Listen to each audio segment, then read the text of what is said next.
എല്ലാവരും സുഖമല്ലേ? ഇന്നൊരു ഗുജറാത്തി ഡിഷ് ഉണ്ടാക്കാൻ കാണിച്ചു തരാം. ഢോക്ല എന്ന പേര്. യൂഷ്വലി കടലമാവും കൊണ്ട് അത് ചെയ്യാം, റവേനെ കൊണ്ടും ചെയ്യാൻ പറ്റും. ഇന്ന് നമുക്ക് റവ കൊണ്ട് ചെയ്യുന്നത് കാണിച്ചു തരാം. നമുക്ക് ഇഡ്ഡലി ദോശ മാവൊക്കെ ചെയ്യാൻ മറന്നു പോയിട്ടുണ്ടെങ്കിൽ പെട്ടെന്ന് ചെയ്യാൻ പറ്റിയ ഒരു ഡിഷാണ് ഈ ഢോക്ല. നമുക്ക് ബ്രേക്ക്ഫാസ്റ്റ് ആയിട്ടോ സ്നാക്കായിട്ടോ ഒക്കെ കഴിക്കാൻ പറ്റും. അതിന് നല്ല ചട്നിയും കൂടെ കൂട്ടി കഴിക്കാൻ നല്ല രുചിയാണ്. വേണ്ട കാര്യങ്ങൾ ഓരോന്നായിട്ട് നോക്കാം. ഇതിന് വേണ്ടത് റവയാണ്. 1 കപ്പ് റവ ഞാൻ എടുത്തിട്ടുണ്ട്. നല്ലോണം വറുത്ത റവയാണത്. പിന്നെ ഒരു 1/2 ടേബിൾ സ്പൂണോളം ജീരകം എടുത്തിട്ടുണ്ട്. അതിന് നമുക്ക് ടോസ്റ്റ് ചെയ്തിട്ട് പൊടിച്ചെടുക്കേണ്ടതാണ്. പിന്നെ തൈര് മെയിനായിട്ട് വേണ്ടത്. അതൊരു 1/4 കപ്പ് തൈര് എടുത്തിട്ടുണ്ട്. നല്ല പുളിയുള്ള തൈര് നന്നായിട്ടുണ്ടാവും. പിന്നെ 1 ടേബിൾ സ്പൂൺ പഞ്ചസാര, 1 ടീസ്പൂൺ ബേക്കിംഗ് പൗഡർ, അതും ഇമ്പോർട്ടൻ്റ് ആണ്. പിന്നെ ഉപ്പ്, അതൊരു 1/2 ടീസ്പൂണോളം ഉപ്പ് എടുത്തിട്ടുണ്ട്. പിന്നെ മഞ്ഞൾപ്പൊടി, അതൊരു 1/2 ടീസ്പൂൺ എടുത്തിട്ടുണ്ട്.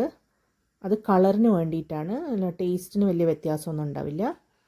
പിന്നെ കറി ലീവ്സ് ഒരു 2 സ്പ്രിഗ് എടുത്തിട്ടുണ്ട്. കറി ലീവ്സും കടുകും വറമുളകും വറുത്തിടാൻ വേണ്ടിയിട്ടാണ്. കടുക് 1 ടേബിൾ സ്പൂൺ, വറമുളക് ഒരു 3-4 എണ്ണം. ആദ്യം നമുക്ക് ഈ ജീരകത്തിനെ വറുത്ത് പൊടിച്ചെടുക്കാം.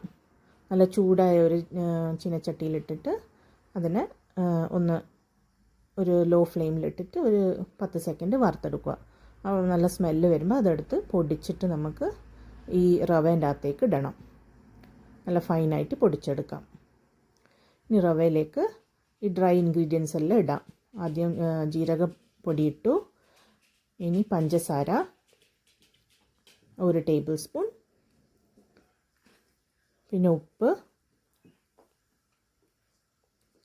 പിന്നെ ബേക്കിംഗ് പൗഡർ.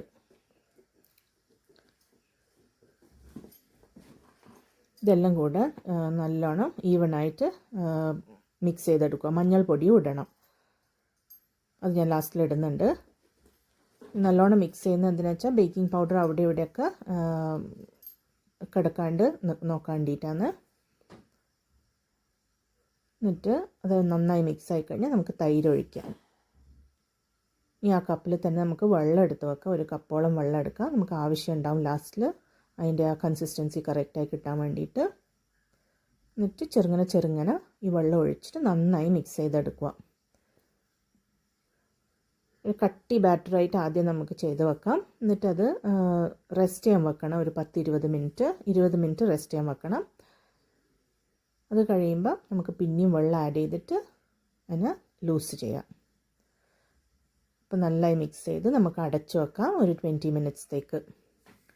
അത് അവിടെ നിന്ന് ആകുമ്പോൾ നമുക്കൊരു ടിന്നിൽ, ഞാനിപ്പോൾ സ്റ്റീലിൻ്റെ ഒരു ടിഫിൻ്റെ ബേസ് എടുത്തിട്ടുള്ളത്, അതിൽ കുറച്ച് എണ്ണ ഒഴിച്ച് ഗ്രീസ് ചെയ്ത് വെക്കാം. സൈഡ്സ് എല്ലാം ഗ്രീസ് ചെയ്യണം. നന്നായിട്ട് എണ്ണ തുടച്ച് വെച്ച് കഴിഞ്ഞാൽ നമുക്ക് 20 മിനിറ്റ്സ് കഴിഞ്ഞാൽ ഈ മാവ് ഇതിലേക്ക് ഒഴിക്കാം. സ്റ്റീം ചെയ്യാൻ വേണ്ടിയിട്ട് ഒരു നല്ല പോട്ടും വേണം. ഇപ്പോൾ 20 മിനിറ്റ്സ് കഴിഞ്ഞു. അതിങ്ങനെ കോരുമ്പോൾ കണ്ടില്ലേ കുറച്ച് ക്ലംപി ആയിട്ടുണ്ടാവും. മോയ്സ്ചറെല്ലാം അബ്സോർബ് ചെയ്തിട്ട് റവ ബ്ലോട്ട് ആയതാണ്. അതിലേക്ക് നമുക്ക് ബാക്കിയുള്ള തൈരിൻ്റെ കപ്പിലുള്ള വെള്ളം ഒഴിച്ചൊഴിച്ച് കൊടുക്കാം. ഒരു കട്ടിയുള്ള ഇഡ്ഡലി ബാറ്റർ പോലെയാണ് നമുക്ക് ലാസ്റ്റിൽ വേണ്ടത്. ഒരു ഇഡ്ഡലി ബാറ്ററിൻ്റെ ഒരു കൺസിസ്റ്റൻസി ആയിക്കഴിഞ്ഞാൽ നമുക്ക് മാവിനെ നമ്മളെ ടിഫിനിലേക്ക് ഒഴിച്ചിട്ട് സ്റ്റീം ചെയ്തെടുക്കാം. ഞാനിപ്പോൾ പ്രഷർ കുക്കറിൻ്റെ അകത്ത് ഒരു റിങ് വെച്ചിട്ട് അതിലേക്ക് ഈ ടിന്ന് വെച്ചു. ലിഡ് ഇട്ടിട്ട് ഒരു 10 മിനിറ്റ്സ് ഹൈ ഫ്ലെയിമിലും 5 മിനിറ്റ്സ് ലോ ഫ്ലെയിമിലും ഇട്ടിട്ട് വേവിച്ചെടുത്തിട്ടുണ്ട്. തുറന്ന് നോക്കിയിട്ട് നമുക്കതൊരു 10 മിനിറ്റ് കൂൾ ചെയ്യാൻ വെക്കാം. എന്നിട്ട് മെല്ലനെ സൈഡ്സൊക്കെ ഇളക്കി കൊടുക്കാം.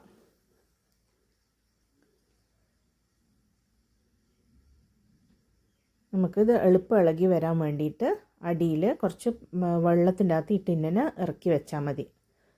എന്നിട്ടൊരു 10 മിനിറ്റ് കഴിയുമ്പോൾ ഇങ്ങനെ മുട്ടുമ്പം അതിങ്ങനെ നന്നായിട്ട് ഇളകി വരും. കണ്ടില്ലേ,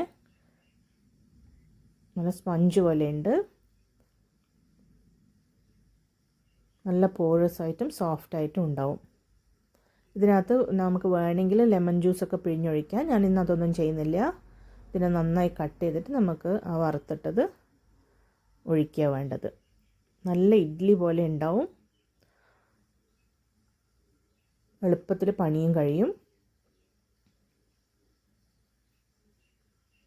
കട്ട് ചെയ്യുമ്പോൾ നമുക്ക് നൈഫിന് കുറച്ച് വെള്ളത്തിൽ മുക്കിയിട്ട് കട്ട് ചെയ്ത് കഴിഞ്ഞാൽ അത് സ്മൂത്തായിട്ട് കട്ട് ചെയ്തെടുക്കാൻ പറ്റും.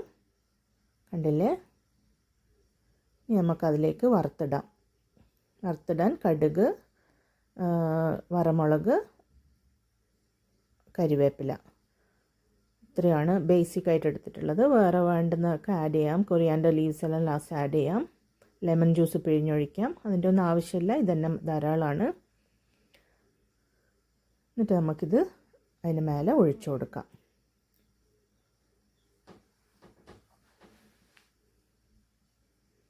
വലിയ ക്വാണ്ടിറ്റിയിൽ മാവാക്കി കഴിഞ്ഞാൽ, ഇങ്ങനെ 2-3 ടിന്ന് ആക്കിക്കഴിഞ്ഞാൽ വലിയൊരു നമ്പർ ഓഫ് പീപ്പിളിന് നമുക്കിത് സെർവ് ചെയ്യാൻ പറ്റും.